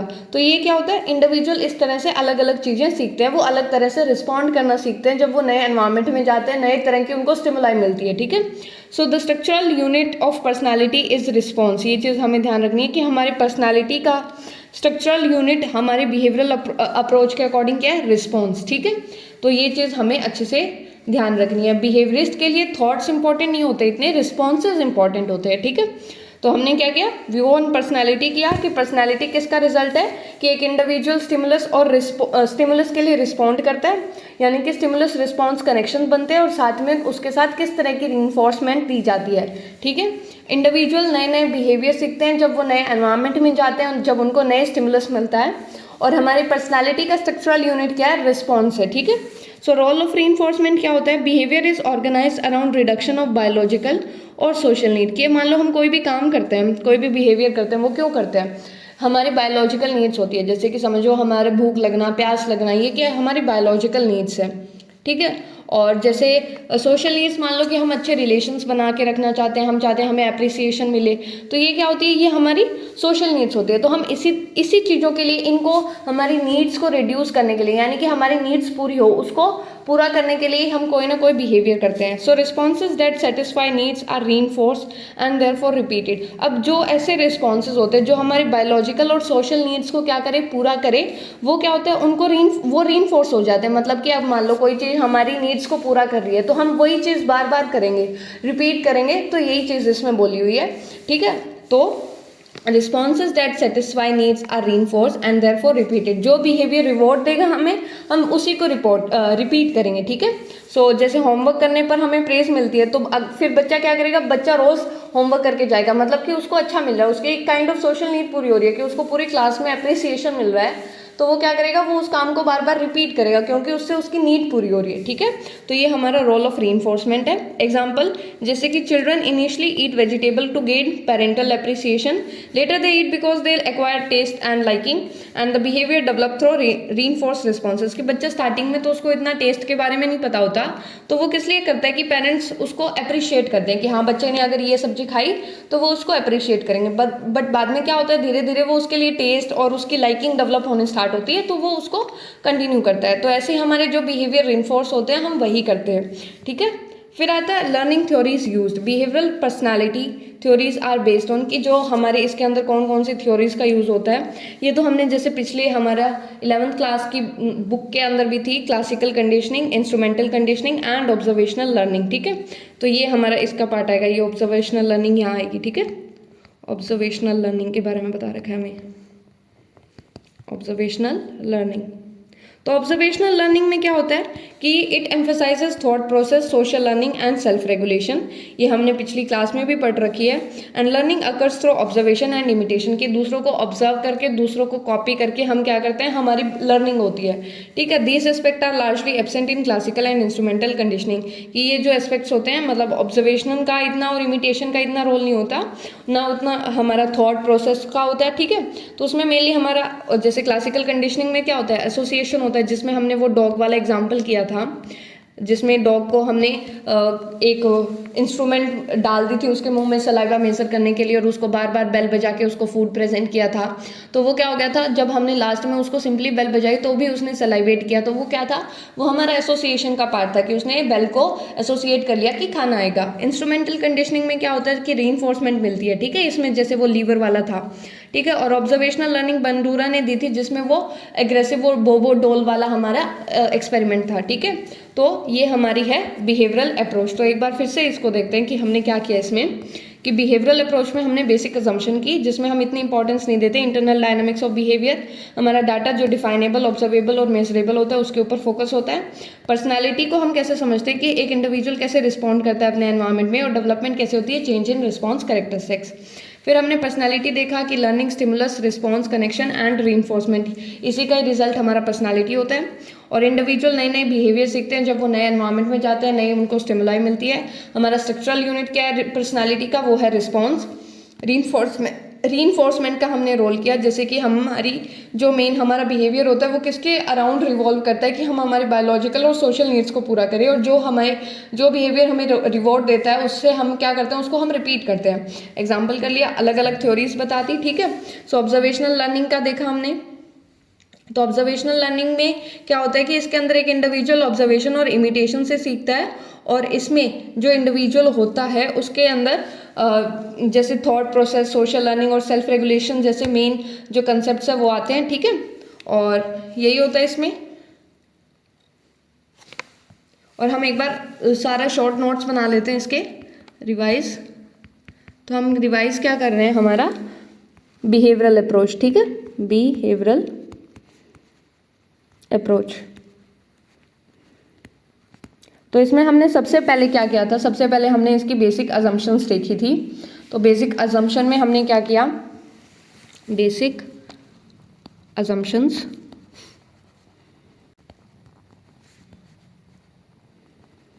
तो इन्होंने जो हमारे बिहेवियरल अप्रोच दी थी उन्होंने हमारे इंटरनल डायनामिक्स ऑफ बिहेवियर पे इतना फोकस नहीं किया, इंटरनल डायनामिक्स ऑफ बिहेवियर पे फोकस नहीं किया, है ना, ये चीज़ हमें ध्यान रखनी है, फोकस नहीं किया, ठीक है। फिर दूसरा हमने क्या देखा कि उन्होंने ऐसे डाटा के ऊपर फोकस किया जो क्या होता है, जिसको हम डिफाइन कर सके, जिसको हम ऑब्जर्व कर सके, जिसको हम मेजर कर सके, ठीक है, डिफाइन, ऑब्जर्व एंड मेजर कर सके। फिर हमने नेक्स्ट क्या देखा कि एक पर्सनैलिटी को हम कैसे समझते हैं कि एक इंडिविजुअल कैसे रिस्पॉन्स करता है, ठीक है। हमने क्या किया, फिर हमने देखा कि अगर एक इंडिविजुअल के रिस्पॉन्स कैरेक्टरिस्टिक्स में चेंज आता है, ठीक है, चेंज इन रिस्पॉन्स कैरेक्टरिस्टिक्स, तो उसको हम क्या कंसीडर करते हैं, उसको हम कंसीडर करते हैं डेवलपमेंट इसमें, ठीक है। तो ये हमने देखा। फिर हमने क्या किया, उसके बाद में हमने नेक्स्ट देखा view of personality. View of personality क्या था, जिसमें हमने किया कि एक इंडिविजुअल क्या सीखता है या हमारी पर्सनालिटी कैसे डेवलप होती है कि जब हमारे स्टिमुलस और रिस्पॉन्स कनेक्शंस डेवलप होते हैं, स्टिमुलस रिस्पॉन्स कनेक्शंस डेवलप होते हैं, ठीक है, कनेक्शन। और साथ में क्या होता है, साथ में रीइंफोर्समेंट होती है, प्लस रीइंफोर्समेंट, यही चीज़ देखा। फिर उसके बाद में हमने नेक्स्ट क्या किया था कि इंडिविजुअल्स नए नए बिहेवियर सीखते हैं जब वो किस में जाते हैं, वो अलग तरह से रिस्पॉन्ड करना सीखते हैं जब वो नए एनवायरनमेंट में जाते हैं। सो न्यू एनवायरनमेंट में जाते हैं या फिर न्यू उनको स्टिमुलाई मिलती है तो वो क्या करते हैं, अलग तरह से रिस्पॉन्ड करना सीखते हैं, उनका बिहेवियर अलग तरह से होता है। और हमने देखा कि जो हमारा स्ट्रक्चरल यूनिट है पर्सनालिटी का बिहेवियरल अप्रोच के अकॉर्डिंग, वो क्या है, स्ट्रक्चरल यूनिट है हमारा रिस्पॉन्स, ठीक है, ये चीज़ हमें ध्यान रखनी है।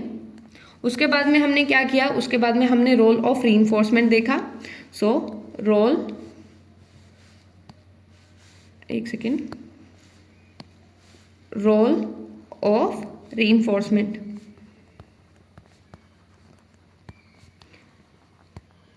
तो इसमें हमने क्या किया, हमने देखा कि हमारी कुछ सोशल और बायोलॉजिकल नीड्स होती है, सोशल एंड बायोलॉजिकल नीड्स होती है, और जो ऐसा बिहेवियर जो हमारी नीड्स को सेटिस्फाई करे वो क्या होता है, उसको रीइंफोर्समेंट मिल जाती है, यानी कि वो रीइंफोर्स हो जाता है, यानी कि हमें उससे क्या मिलता है, रिवॉर्ड मिलता है, और हम उसी बिहेवियर को क्या करते हैं, उसी बिहेवियर को रिपीट करते हैं, रीइंफोर्स एंड रिपीट, ठीक है। फिर हमने एक एग्जाम्पल किया था। फिर हमने देखा कि अलग अलग हमारे पास लर्निंग थ्योरीज होती है, लर्निंग थ्योरीज जिसमें हमने क्या किया, जिसमें हमने देखा एक हमारे पास क्लासिकल कंडीशनिंग होती है, एक हमारे पास इंस्ट्रूमेंटल कंडीशनिंग, एक हमारे पास ऑब्जर्वेशनल लर्निंग। ठीक है, तो ये हमने थ्योरीज की, तो ये थी हमारी बिहेवियरल अप्रोच। अब हम करेंगे कल्चरल अप्रोच। ठीक है, सो पर्सनालिटी, सो इसकी बेसिक अजम्पशन क्या है हमारे पास, personality is understood in relation to ecological and cultural environment. का मतलब क्या है कि किसी भी इंसान की अगर हमें पर्सनालिटी को समझना है तो हमें देखना पड़ेगा कि वो इंडिविजुअल किस जगह रहता है, किस कल्चर में बड़ा हुआ है, किस तरह के एनवायरनमेंट में जीता है। जैसे एग्जांपल लेते हैं कि मान लो इंडिया के अंदर ही देखें तो इंडिया के अंदर हर एक तरह का हमारे पास एनवायरनमेंट है, जैसे हिली रीजन भी है, डेजर्ट एरिया भी है, कोस्टल रीजन भी है, प्लेन रीजन भी है। तो हम जब उनको देखते हैं, वो जिस जगह में रहते हैं वो चीज़ उनकी पर्सनालिटी को इन्फ्लुएंस करती है। जैसे अगर हम देखेंगे जो पहाड़ी लोग होते हैं वो अलग होते हैं और जो डेजर्ट में लोग रहते हैं उनकी पर्सनालिटी अलग होगी। तो यही इस अप्रोच में बोला गया है कि एक इंडिविजुअल किस तरह के एनवायरनमेंट में रहता है, किस तरह के कल्चर में रहता है, वो उसकी पर्सनालिटी को इन्फ्लुएंस करते हैं। ठीक है, पर्सनालिटी उसी की वजह से बनती है। So a groups economic maintenance system plays a vital role in shaping behaviour, कि एक इंडिविजुअल कमाने का मतलब उसके पास क्या जरिया है वो भी एक इम्पॉर्टेंट रोल प्ले करता है, उसके बिहेवियर को शेप करता है कि मतलब लोग कैसे कमाते हैं और कैसे जीते हैं, वही उनका बिहेवियर और पर्सनालिटी बनाता है।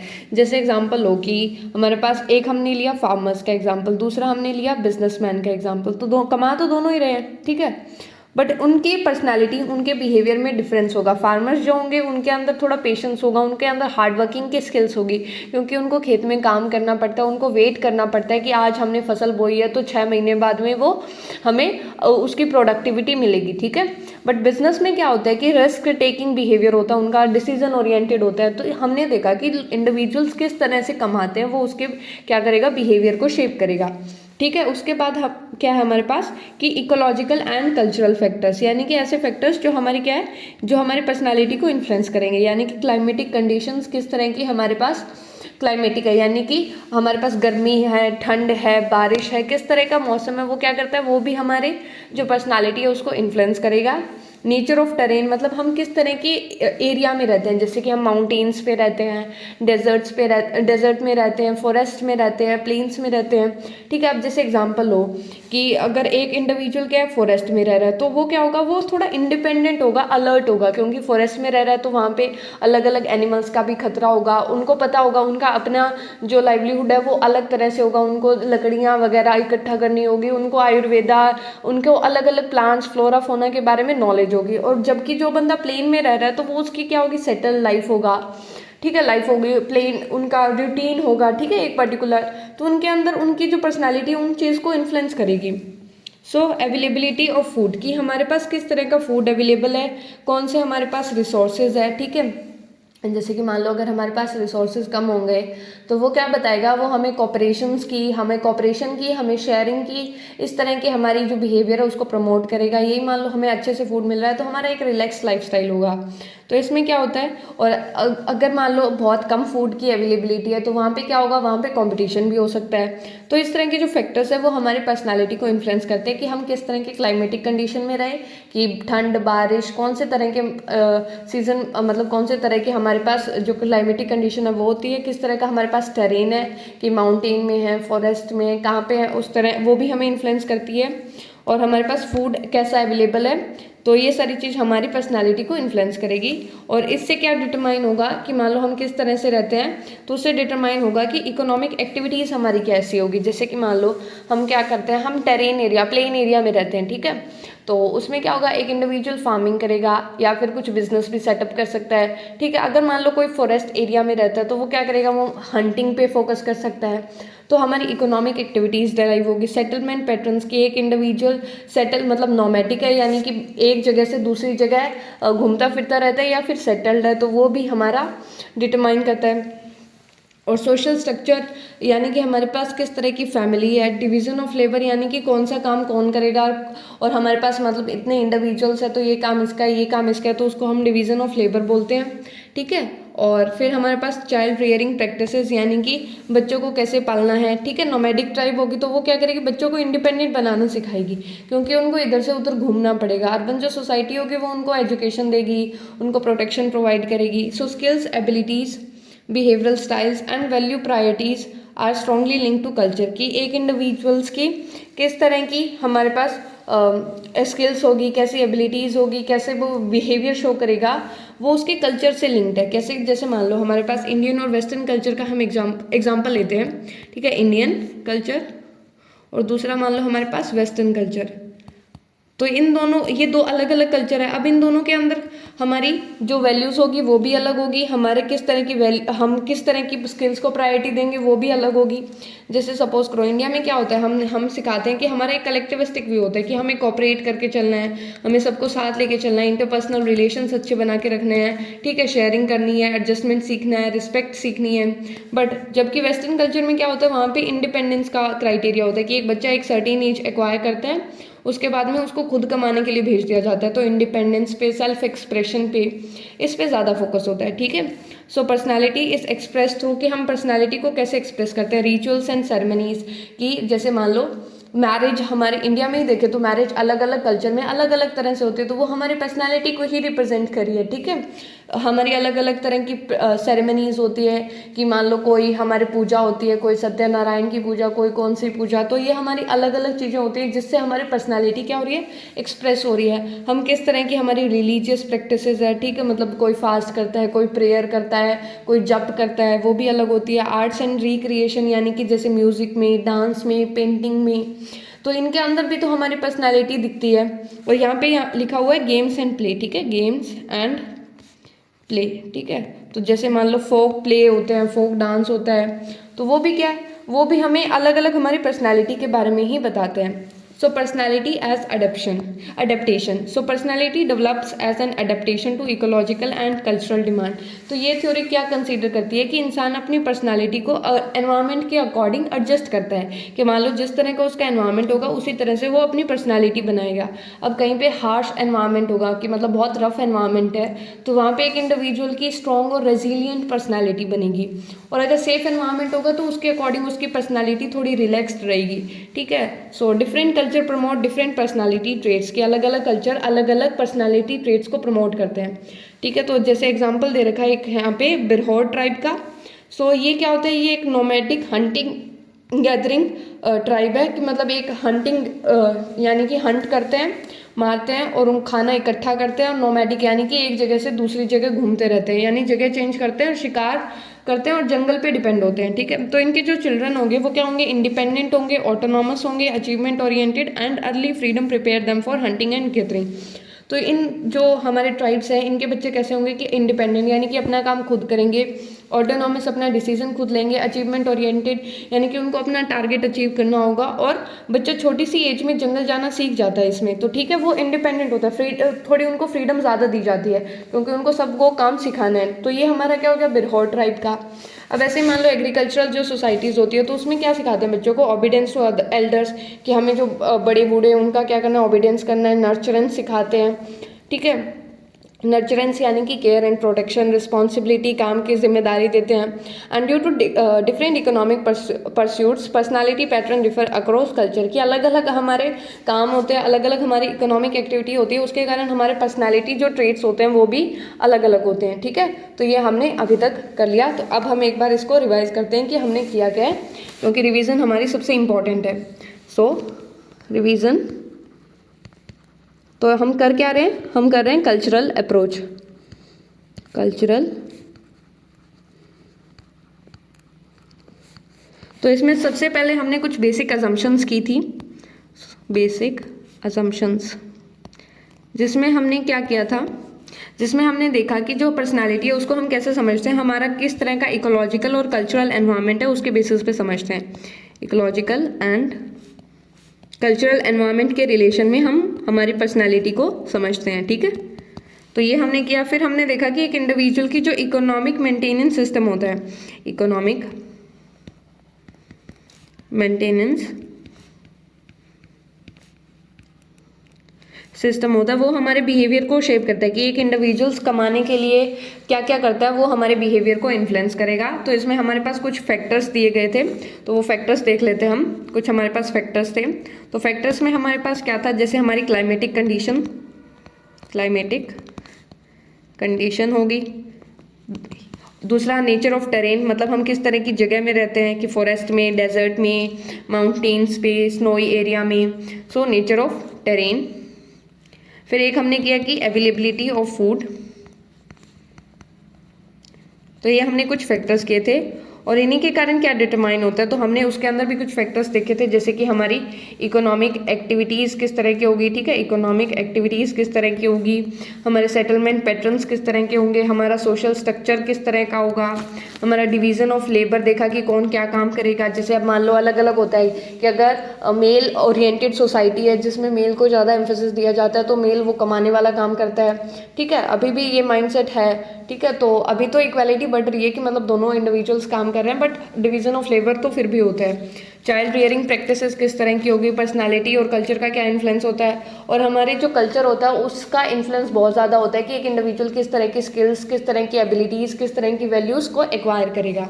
फिर हमारी जो पर्सनालिटी है वो किस किस में एक्सप्रेस होती है, तो हमने देखा कि हमारी जो पर्सनालिटी है वो एक्सप्रेस किस में होगी। तो जैसे मान लो हमारी मैरिज होगी, रिचुअल्स हो गए, सेरेमनीज होगी, ठीक है, रिचुअल्स, सेरेमनीज, हमारी प्रैक्टिसेस, रिलीजियस प्रैक्टिसेस, हमारी आर्ट एंड रिक्रिएशन, हमारे गेम्स, हमारे प्ले, इन सब में क्या होती है, इन सब में हमारी पर्सनैलिटी एक्सप्रेस होती है, ठीक है, गेम्स एक्सेट्रा, ठीक है। फिर हमने किया कि personality as adaptation. So personality as adaptation. तो इसमें हमने क्या किया था, हमने देखा कि एक इंडिविजुअल की पर्सनालिटी क्यों डेवलप होती है, क्योंकि उसको अपने एनवायरनमेंट में डेवलप करना होता है। So personality develop as an adaptation to the environmental demands, ठीक है, adaptation to environmental demands, to ecological and cultural demands, and cultural demands, यही देखा। और हमने देखा कि अलग अलग कल्चर में हमारे अलग अलग पर्सनालिटी ट्रेट होता है। फिर हमने दो एग्जाम्पल किए, एक था हमारा बिरहोर ट्राइब का और दूसरा हमने किया हमारे एग्रीकल्चर सोसाइटी का। बिरहोर ट्राइब का एग्जाम्पल किया और दूसरा हमने उसको कंपेयर किया था एग्रीकल्चरल सोसाइटी से, ठीक है, एग्रीकल्चरल सोसाइटी। तो ये हमने कल्चरल अप्रोच में अभी तक कवर किया है, ठीक है। अब हम करते हैं नेक्स्ट अप्रोच जो कि है हमारी ह्यूमनिस्टिक अप्रोच। तो ये हमारी डेवलप क्यों हुई थी, ये फ्रूड की थ्योरी के अगेंस्ट या उसके रिस्पॉन्स में डेवलप हुई थी, ये बोल सकते हैं हम। और इसके मेजर कॉन्ट्रीब्यूटर कौन है, Karl Rogers and Abraham Maslow, ठीक है। तो दो नाम हमें ध्यान रखना है, Karl Rogers and Abraham Maslow, ठीक है। फिर हम करते हैं कार्ल रॉजर्स थ्योरी। कौन कौन है दो individual, Carl Rogers and Abraham Maslow.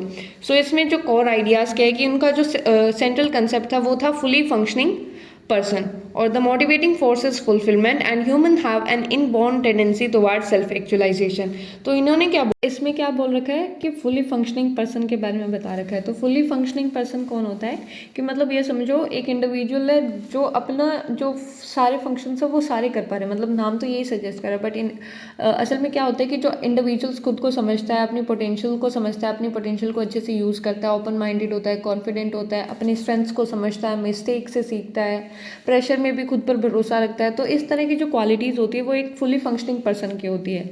So the motivating force is fulfilment, यानी कि इसमें क्या बोल रखा है कि इंसान का मेन मोटिवेशन होता है वो ये है कि उसको लाइफ को मीनिंगफुल बनाना है, ठीक है, उसको अपनी लाइफ के अंदर लाइफ को फुलफिलिंग, उसको अपनी लाइफ में सेटिस्फेक्शन चाहिए, इनर हैप्पीनेस चाहिए, उसको ग्रोथ चाहिए, ठीक है। तो ये क्या होता है, ये हमारा मोटिवेटिंग फोर्स होता है। Humans have an inborn tendency toward self actualisation. इसका मतलब क्या है कि हर इंसान के अंदर जन्म से एक टेंडेंसी होती है बेटर बनने की, ठीक है। तो यही चीज़ इसमें बोल रखी है। तो हमने क्या किया, फुली फंक्शनिंग पर्सन किया। एक इंडिविजुअल का जो मोटिवेटिंग फोर्स होता है वो क्या होता है, फुलफिलमेंट, कि उसको अपनी एक लाइफ को फुलफिलिंग बनाना है, उसको एक पर्पस देना है, ठीक है, उसको मीनिंगफुल बनाना है अपनी लाइफ को, ठीक है। सो ह्यूमन हैव इनबॉर्न, यानी कि पैदाइशी बोल सकते हैं इसको, कि जन्म से ही उनके अंदर टेंडेंसी होती है टुवर्ड्स सेल्फ एक्चुअलाइजेशन, यानी कि बेटर बनने की, ठीक है। सो मेनली जो सेल्फ एक्चुअलाइजेशन का कंसेप्ट है वो हम अब्राहम मैस्लो ने उसको अच्छे से डिफाइन किया। उनकी जो थ्योरी है एक हायरार्किकल नीड्स थ्योरी, उसके अंदर उन्होंने सेल्फ एक्चुअलाइजेशन को बहुत अच्छे से बताया है, ठीक है। So assumptions about human behaviour. So behaviour is called directed and worthwhile. इसका मतलब क्या है कि इंसान जो भी काम करता है उसके पीछे कोई ना कोई पर्पस होता है। जैसे कि अगर आप ये वीडियो देख रहे हो तो इसका कुछ ना कुछ तो पर्पस होगा, जैसे कि मान लो नॉलेज गेन करना हो सकता है, एग्जाम में अच्छे मार्क्स लाना पर्पस हो सकता है। तो ये सारे क्या हो सकते हैं, हमारे पर्पस होते हैं, कि हमारा बिहेवियर होता है उसका कुछ ना कुछ तो गोल होगा ही, ठीक है। बिना गोल के हम कोई भी काम नहीं करेंगे। So humans are innately good and choose adaptive behaviour. तो इसमें क्या बोल रखा है कि जो इंडिविजुअल्स होते हैं वो इनेटली यानी कि नेचर से अच्छे होते हैं, गुड होते हैं, एंड चूज अडेप्टिव बिहेवियर, और वो ऐसा बिहेवियर चूज करते हैं जो अडेप्टिव हो। अडेप्टिव ये समझो कि जैसे मान लो हम कोई पर्टिकुलर सिचुएशन में, तो वहाँ पे हमें अडेप्ट करना होगा, ठीक है, तो वही क्या उसी तरह का बिहेवियर वो शो करेंगे, ठीक है। सो कंसेप्ट ऑफ सेल्फ, इसमें क्या बता रखा है कि personality is organised around self, कि हमारी जो पर्सनालिटी है वो सेल्फ के अराउंड ही रिवॉल्व करती है। And individuals constantly work toward actualizing their true self, कि जो इंडिविजुअल्स है वो अपने सेल्फ, जो एक्चुअल में उनका सेल्फ है, ठीक है, उसको अच्छा बनाने के लिए काम करते हैं, ठीक है, एक्चुअलाइज अपने मतलब पोटेंशियल को रियलाइज करने के लिए काम करते हैं। सो इसमें हमने क्या किया कि कार्ल रोजर्स की हम थ्योरी कर रहे हैं, जिसमें हमने देखा कि इनका मेन कंसेप्ट क्या है, फुली फंक्शनिंग पर्सन। हमारा मोटिवेटिंग फोर्स क्या होता है, फुलफिलमेंट। इंडिविजुअल्स के अंदर इनबॉर्न टेंडेंसी होती है सेल्फ टुवर्ड सेल्फ एक्चुअलाइजेशन। उन्होंने एजम्पशन क्या ली कि हमारा जो बिहेवियर होता है वो गोल डायरेक्टेड होता है, और human they are innately good, यानी कि बाय नेचर ही दे आर गुड, एंड वो अडेप्टिव बिहेवियर को चूज करते हैं, कि मतलब सिचुएशन में जो अप्रोप्रिएट बिहेवियर होता है उसी को वो चूज करते हैं। और कंसेप्ट ऑफ सेल्फ की हमारी personality is organised around self, और हमारा जो इंडिविजुअल्स होते हैं वो अपने सेल्फ को एक्चुअलाइज करने के लिए काम करते हैं, मतलब अपनी एक जो सेल्फ को अच्छा बनाने के लिए, एक मतलब मैं क्या बन सकता हूँ उस चीज़ को रियलाइज करने के लिए काम करते हैं, ठीक है। तो उन्होंने एक रियल सेल्फ और एक आइडियल सेल्फ का कंसेप्ट दिया, ये इंपॉर्टेंट है, ये हमें ध्यान रखना है। तो रियल सेल्फ क्या होता है, what a person actually is, और आइडियल सेल्फ क्या होता है, what a person wants to be. Example लेते हैं, जैसे कि मान लो कि आप हो इंजीनियर, ठीक है, सपोज, बट आपको बनना क्या था, आपको बनना था सिंगर बनना था, ठीक है। ये दो हमने कंसेप्ट ले लिया। तो इंजीनियर क्या है, इंजीनियर हो गया हमारा रियल सेल्फ, ठीक है, कि हम अभी एक्चुअल में क्या है, ठीक है, और हमें बनना क्या था, कि एक पर्सन क्या बनना चाहता है वो क्या होता है हमारा आइडल सेल्फ। तो सिंगर बनना क्या हो गया हमारा आइडल सेल्फ, ठीक है। तो ये दो चीज़ हमने ले ली। तो ये समझ आया कि रियल सेल्फ और आइडल सेल्फ क्या होता है, कि एक पर्सन एक्चुअल में क्या है, और आइडल सेल्फ यानी कि एक पर्सन क्या बनना चाहता है। अगर इन दोनों में कॉन्ग्रुएंसी होगी, यानी कि दोनों एक ही डायरेक्शन में होंगे, यानी कि हमारा रियल हमारा आइडल के इक्वल होगा, तो उसमें क्या होती है कॉन्ग्रुएंसी, यानी कि दोनों एक ही डायरेक्शन में है, तो क्या होगी हैप्पीनेस होगी। और अगर मान लो दोनों के अंदर डिस्क्रिपेंसी है, यानी कि दोनों अलग अलग है, ठीक है, रियल सेल्फ हमारे आइडल सेल्फ के इक्वल नहीं है, तो अनहैप्पीनेस और डिससेटिस्फेक्शन होगी। अब मान लो आपको बनना था सिंगर, आप बन गए इंजीनियर, तो आपके अंदर हैप्पीनेस नहीं होगी, मतलब आपका मन नहीं करेगा, आप मन मार के काम करोगे, तो आपके जो लाइफ है उसके अंदर अनहैप्पीनेस होगी और डिससेटिस्फेक्शन होगी। यही अगर आपको इंजीनियर बनना था और आप अभी भी इंजीनियर हो, तो आपकी क्या होगी, आप खुश होगे, ठीक है। और अगर आपको सिंगर बनना था और आप सिंगर बन गए, तो भी क्या होगे, आप खुश होगे, ठीक है, आपके लाइफ सेटिस्फाइड होगे आप लाइफ से, ठीक है। So personality develops through self evaluation and self actualisation. तो हमारी पर्सनैलिटी कैसे डेवलप होती है, सेल्फ इवेल्युएट करके। अब सेल्फ इवेल्युएट का मतलब क्या होता है, कि हम अपने आप को जज करते हैं, हम खुद को इवेल्युएट करते हैं, ठीक है। और सेल्फ एक्चुअलाइजेशन यानी कि खुद की ग्रोथ के ऊपर हम फोकस करते हैं। तो हमारी पर्सनैलिटी कैसे डेवलप होती है, through self actualisation and through self evaluation. And social conditions influence self concept, की हमारे कुछ सोशल कंडीशन, यानी कि हम किस तरह के एनवायरनमेंट में रह रहे हैं, हमारी किस तरह की कंडीशंस है, वो हमारे सेल्फ को इम्पैक्ट करती है। कैसे, कि मान लो पॉजिटिव कंडीशंस है, मान लो हमें सपोर्ट मिल रहा है, एक्सेप्टेंस मिल रहा है, तो हमारी जो सेल्फ एस्टीम होगी, यानी कि हम हमारी जो खुद की वैल्यू है, हमारी जो सेल्फ एस्टीम होगी उसको हम हाई कंसीडर करेंगे, मतलब कि हम हमारे खुद को जो जज करेंगे वो अच्छा जज करेंगे, एक पॉजिटिव मैनर में जज करेंगे। तो हमारी जो खुद की नज़रों में खुद की वैल्यू होगी वो क्या होगी, हाई होगी, तो हमारा सेल्फ एस्टीम क्या होगा, हाई होगा। यही अगर नेगेटिव कंडीशन है, जैसे मान लो क्रिटिसिज्म हो रहा है, कंपैरिजन हो रहा है, निग्लेक्ट हो रहा है, प्यार नहीं मिल रहा, तो क्या होगा, हमारा जो सेल्फ एस्टीम है वो क्या होगा, लो होगा, ठीक है। और एक इन्होंने कार्ल रोजर्स ने कंसेप्ट दिया अनकंडीशनल पॉजिटिव रिगार्ड। तो इसमें दो कंसेप्ट तो हमें बिल्कुल अच्छे से ध्यान रखना है, दो नहीं तीन एक्चुअली। तो इन्होंने एक कंसेप्ट जो है फुली फंक्शनिंग पर्सन का, दूसरा हमें क्या ध्यान रखना है, real self and idol self, और तीसरा हमारे पास क्या है, अनकंडीशनल पॉजिटिव रिगार्ड। तो ये तीन कंसेप्ट तो हमें अच्छे से ध्यान रखना ही रखना है। So healthy development require an atmosphere of unconditional positive regard. अब इसका मतलब क्या होता है, कि बिना कंडीशन के प्यार करना, ठीक है। अब मान लो ऐसा आज की सोसाइटी में हम एक्सेप्ट नहीं कर सकते, ठीक है, भी अनकंडीशनल पॉजिटिव रिगार्ड मिलेगा, बट इसका मतलब यही होता है कि इंसान को बिना कोई कंडीशन के एक्सेप्ट किया जा रहा है। ठीक है, जैसे पेरेंट्स बोलते हैं कि तुम चाहे पास हो इस एग्जाम में चाहे फेल हो, वी लव यू। ठीक है, तो ये होता है हमारा unconditional positive regard. And client centred therapy aims to create this environment. तो जो हमारे कार्ल रॉजर्स और अब्राहम मैस्लो है, उन्होंने एक थेरेपी दी है, क्लाइंट सेंटर्ड थेरेपी, जिसके अंदर अनकंडीशनल पॉजिटिव रिगार्ड जैसा ही एनवायरमेंट क्रिएट करने की कोशिश की जाती है। उनको लगता है कि अगर एक हेल्दी डेवलपमेंट चाहिए तो हमें अनकंडीशनल पॉजिटिव रिगार्ड को देना ही होगा, क्योंकि अगर मान लो हम किसी इंडिविजुअल को जज करेंगे तो क्या एक इंडिविजुअल ठीक हो पाएगा? नहीं हो पाएगा। तो बिना कोई कंडीशन के एक इंडिविजुअल को एक्सेप्ट करना बहुत ज़रूरी होता है। इससे एक जो इंडिविजुअल होता है वो कॉन्फिडेंट बनता है, उसकी जो पर्सनैलिटी है वो हेल्दी डेवलपमेंट होता है उसका।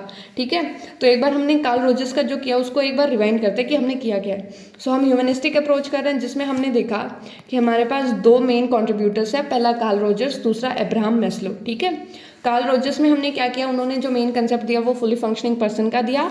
हमारा जो मोटिवेटिंग फोर्स होता है वो फुलफिलमेंट होता है। इंडिविजुअल्स के अंदर इनबॉर्न टेंडेंसी होती है टुवर्ड्स सेल्फ एक्चुअलाइजेशन।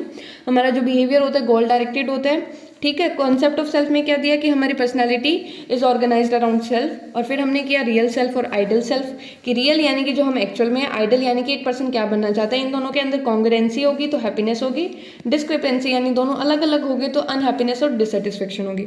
पर्सनैलिटी कैसे डेवलप होगी? हमारी सेल्फ इवेल्युएशन से और सेल्फ एक्चुअलाइजेशन से।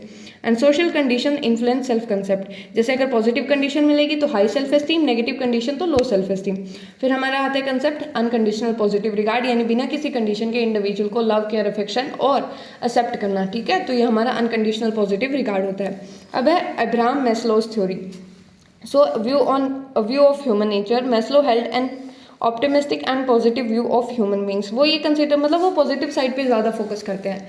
ठीक है, मतलब वो ये देखते हैं कि एक इंडिविजुअल के अंदर, एक इंडिविजुअल है वो पॉजिटिविटी से भरा होता है। ठीक है, so human have potential for love, Joy and creativity. तो उन्होंने बोला कि इंडिविजुअल्स के अंदर इन सब चीज़ की पोटेंशियल होती है, लव, जॉय एंड क्रिएटिविटी की। मतलब अब्राहम मैस्लो ये जो ह्यूमनिस्टिक थ्योरी है वो हमारे पॉजिटिव एस्पेक्ट्स पे ही बनी है। जैसे कुछ थ्योरीज होती है ना जो नेगेटिव ऐसे डिसऑर्डर्स काइंड ऑफ देखना चाहती है, बट हमारी जो ये थ्योरी है, जैसे इनकी बाद में हम आएगा 5th चैप्टर में आई थिंक, तो उसमें क्लाइंट सेंटर थेरेपी भी पढ़ेंगे, जिसमें इन्होंने क्या फोकस किया, उन्होंने पॉजिटिव एस्पेक्ट्स पे फोकस किया है। तो हमारी जो ये थ्योरी है वो ऑप्टिमिस्टिक और पॉजिटिव व्यू है इनका। ठीक है, मतलब कि लाइफ है वो अच्छी है, लाइफ के अंदर अच्छे सर्कमस्टांसेस हो सकते हैं, हमें लाइफ के ऊपर विश्वास रखना चाहिए। ठीक है, भरोसा रखना चाहिए, होप होनी चाहिए, लव, जॉय, क्रिएटिविटी, इन सब पे इनका फोकस था। सो सेल्फ एक्चुअलाइजेशन, हमने बोला था ना, जैसे अब्राहम मैस्लो ने सेल्फ एक्चुअलाइजेशन के ऊपर एम्फोसिस दिया, तो वो हम पढ़ेंगे। अब सेल्फ एक्चुअलाइजेशन का मतलब क्या होता है? It is the highest level of psychological health. मतलब कि हाईएस्ट लेवल ऑफ डेवलपमेंट कुछ हो सकती है तो वो ये समझ लो वो हमारी सेल्फ एक्चुअलाइजेशन होती है। मतलब एक इंडिविजुअल अपनी फुल पोटेंशियल को, मतलब कि ये लेवल है, मतलब एक इंडिविजुअल यहाँ तक पहुँच सकता है तो उसने ये लेवल अचीव कर लिया, मतलब बिल्कुल अपने हाईएस्ट लेवल को, फुल पोटेंशियल को उसने अचीव कर लिया। मतलब वो इंडिविजुअल अपना बेस्ट वर्जन बन चुका है। ठीक है, जैसे हम मान लेते हैं, एग्जांपल लेते हैं बुद्धा। सो उन्होंने क्या किया था, उन्होंने सेल्फ एक्चुअलाइजेशन के लेवल पे वो पहुंच गए थे, मतलब वो अपना बेस्ट वर्जन बन चुके थे।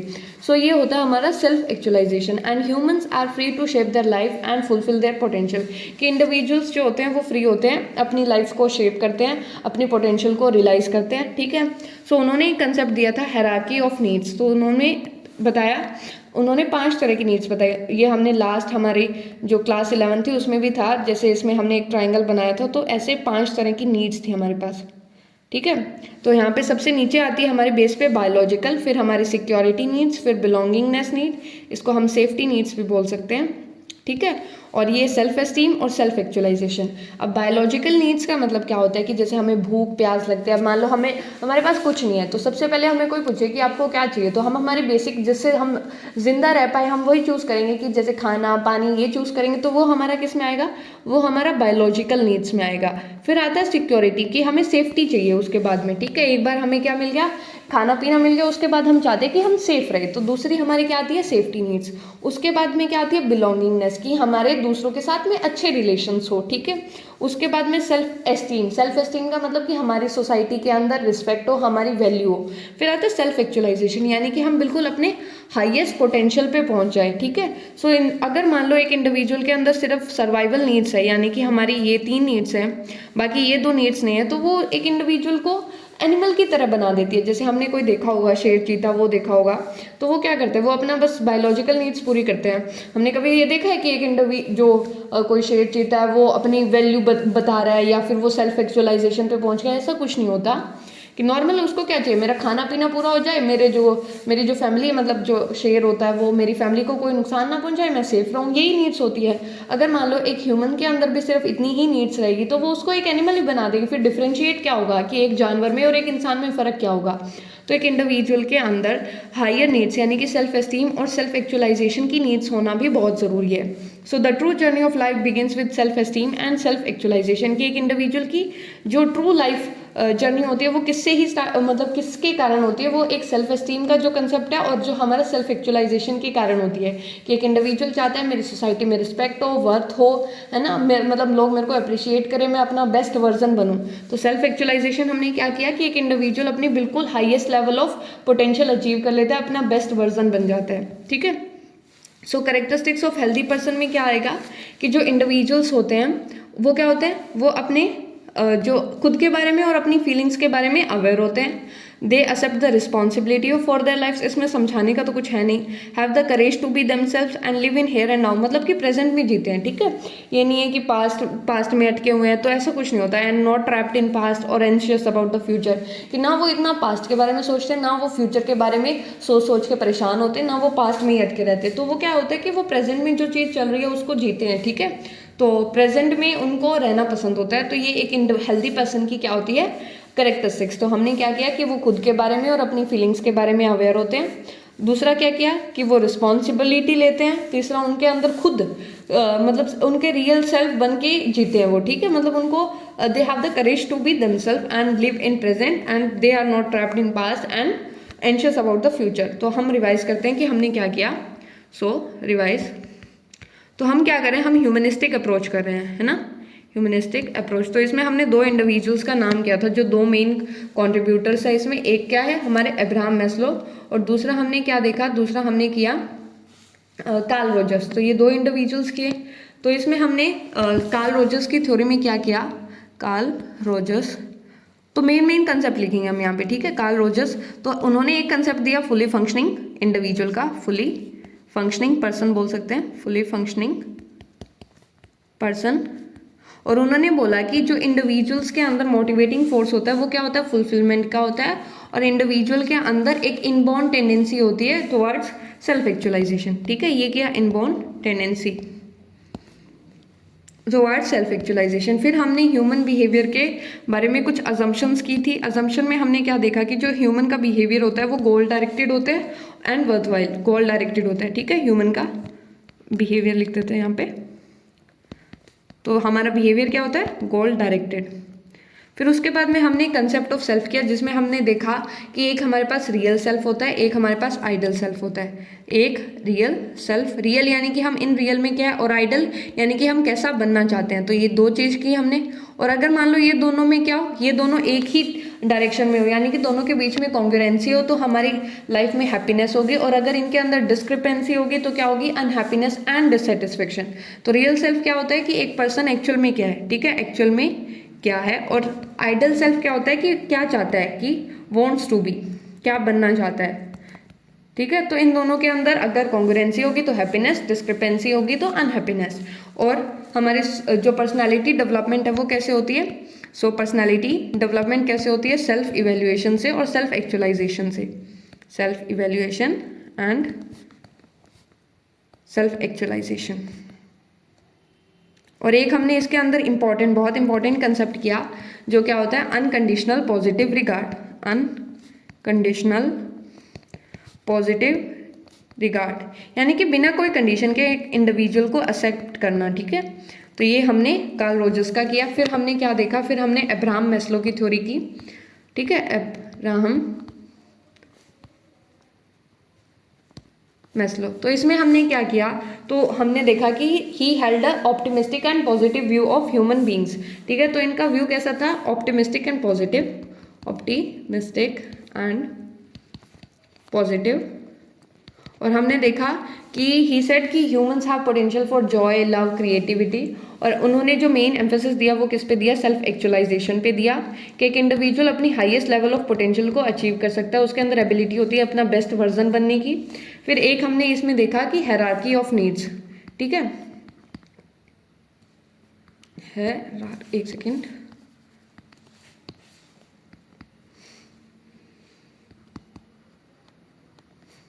Of needs.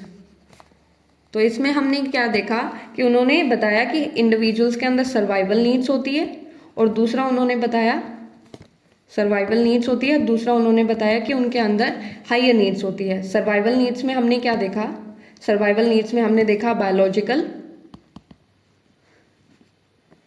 उसके बाद में हमने सेफ्टी की, और उसके बाद में हमने किया बिलोंगिंगनेस, ये 3 तरह की।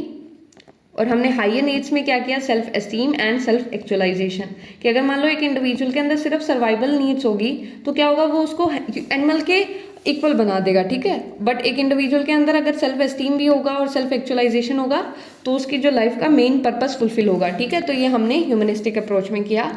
So this is all for this video. बाकी का चैप्टर हम नेक्स्ट पार्ट में करेंगे, और अगर आपको ये वीडियो हेल्पफुल लगी तो please like, share and subscribe to my channel, and thank you for watching.